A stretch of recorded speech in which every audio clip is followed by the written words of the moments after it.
ઓમ નમઃ શિવાય. શિવ મહાપુરાણ ઉમા સંહિતા અધ્યાય 41 સાત ચક્રવાકની ઉત્પત્તિ. સનતકુમાર બોલ્યા, હે તપસ્વી, સ્વર્ગમાં 7 પિતૃગણો છે, જેમાંના 4 મૂર્તિમાન છે, જ્યારે બાકીના 3 બે અમૂર્ત છે. આદ્ય દેવતા તેમજ બ્રાહ્મણ એમ જ ભજન કરે છે. તે પિતૃઓના પોતાના યોગ દ્વારા પ્રથમ સોમને તૃપ્ત કરે છે. આ કારણે શ્રાદ્ધમાં બ્રાહ્મણો તથા યોગીઓને ચાંદીના પાત્રોમાં ભોજન કરાવવું ઉત્તમ છે. પછી ચાંદીના પાત્રો દાનમાં દઈ દેવા જોઈએ. શ્રાદ્ધમાં અગ્નિ, યમ તેમજ સોમનું આવાહન કરી જે મનુષ્ય શ્રાદ્ધમાં પિતૃઓને તૃપ્ત કરે છે, તેમને પિતૃઓ પૃષ્ઠી, આરોગ્ય તેમજ બુદ્ધિ આપે છે. માર્કંડેય બોલ્યા, આ પ્રકારે જ્ઞાન આપીને દેવોના સ્વામીઓએ યોગની ગતિને પ્રાપ્ત કરી. એટલા માટે જ ભીષ્મ પ્રથમ યોગનું આચરણ કરનાર ભારદ્વાજ પુત્ર બ્રાહ્મણ કંઈક દુરાચારમાં પડીને પતિત બની ગયા. વાગુદૃષ્ટ, ક્રોધન, હિંસ્ત્ર, પિશુન, કવિ, શ્વસુય, પિતૃ વર્ભ નામક વિશ્વામિત્રના પુત્ર વર્ગના શિષ્ય થયા.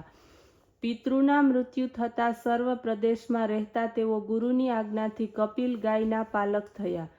એક દિવસની વાત છે. એ દૃષ્ટ કુમારોએ મૂર્ખતાને લીધે માર્ગમાં ગાયને મારવાની કુબુદ્ધિ કરી. એણે ગુરુને આવીને કહ્યું કે ગાયને સિંહ પકડીને લઈ ગયો છે. આ અસત્ય કહેવાને પરિણામે એમને ગૌ હત્યાનું પાપ લાગ્યું. આ જ કારણથી તે 7 ભાઈઓ એક લોભીને ત્યાં ઉત્પન્ન થયા. પોતાના ધર્મમાં તત્પર થયા. કાલંજર પર્વત ઉપર મૃગની જેમ તેઓ વનમાં ફરવા લાગ્યા. કેટલાક સમય પછી એમની કંઈક જ્ઞાન થયું.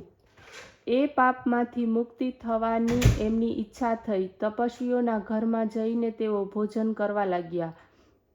આ પ્રમાણે કરતા એમણે વનમાં જ પ્રાણનો ત્યાગ કર્યો. હજુ પણ એ વ્યાઘપુત્રોનું સ્થાન કાલંજર પર્વત પર જોવા મળે છે. એ પછી એમના શુભ અશુભ કર્મોની નિવૃત્તિ થયા પછી તેમણે ચક્રવાક યોનિમાં જન્મ ગ્રહણ કર્યો. એમના ક્રમથી જળચર, નભચર વગેરે પક્ષીઓની યોનિઓ પ્રાપ્ત કરતા ઉત્તમ જ્ઞાનની પ્રાપ્તિ થઈ. એ પછી પક્ષીયોનીમાં એકવાર તેમણે એ વનમાં પત્નીની સાથે નીકળી દેશના પરમ સુખી રાજાને આવેલા જોઈ વિચાર કર્યો કે કઈ રીતે રાજાની જેમ પરમ સુખ સૌભાગ્યની પ્રાપ્તિ કરી શકાય. એ સમયે 2 ચક્રવાક પક્ષી એમની પાસે આવી બોલ્યા, અમે બંને આપના હિતચિંતક છીએ. અમને પોતાના મંત્રી બનાવો. ત્યાં એક સુમના પક્ષી આવી ગયું હતું. એણે યોગ બળથી કહ્યું કે હે ચક્રવાક પક્ષીઓ, તમે બંને યોગ ધર્મને પ્રાપ્ત કરી ચૂક્યા છો. જેના મંત્રી થવાની તમારી ઈચ્છા છે, કાંપિલ્ય નગરીનો રાજા થશે. તમે બંને તેના મંત્રી બનશો. આમ કહીને બ્રહ્મચારી સુમના પ્રસન્ન થયા. એમને કહેવા લાગ્યા, હવે તમારો શાપ પૂરો થશે. યોગને પ્રાપ્ત કરી પિતૃઓની કૃપાથી તમને પુણ્યની પ્રાપ્તિ થશે. તમે ગાયનું પોષણ કરીને પિતૃઓને અર્પણ કરી હતી, એ જ કારણથી પુણ્ય પ્રાપ્ત થશે. આ પ્રમાણે કહીને સુમના પક્ષી મૌન થઈ ગયું. અધ્યાય 42 પિતૃઓના પ્રભાવનું વર્ણન. ભીષ્મ પિતામહ બોલ્યા, હે માર્કંડેય, હવે તે પછી શું થયું? કૃપા કરીને એ અમને સંભળાવો. આ સાંભળીને માર્કંડેય બોલ્યા, તે 7 પક્ષી પોતાના ધર્મપૂર્વક માનસરોવરમાં ફરતા કેવળ જળ તથા વાયુનો આહાર કરીને પોતાના શરીરનું પોષણ કરવા લાગ્યા.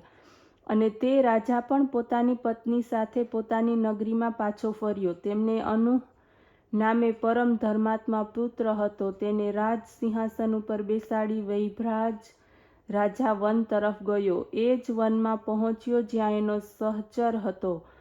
તે માત્ર વાયુનું ભક્ષણ કરીને તપ કરતો હતો. એના તપનું તેજ વનમાં ઝપાટા મારતું હતું. ત્યારે ત્યાં 4 યોગ ધર્મવાળા તેમજ યોગથી ભ્રષ્ટ થયેલા તે 3 પક્ષીઓને પોતાના દેહનો ત્યાગ કર્યો. તેમનો બીજો જન્મ કાંપિલ્ય નગરમાં થયો.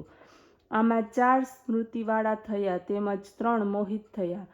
મહાતેજસ્વી બ્રહ્મદત્ત સ્વતંત્ર રૂપ વડે થયો. તે પાપ રહિત હતો. એને રાજાએ રાજ્ય આપી દીધું અને સ્વયં પરમ ગતિને પ્રાપ્ત કરી. વળી પંચાલ તેમજ પુંડરીકે પણ પોતાના પુત્રોને મંદિરનો અધિકાર આપ્યો.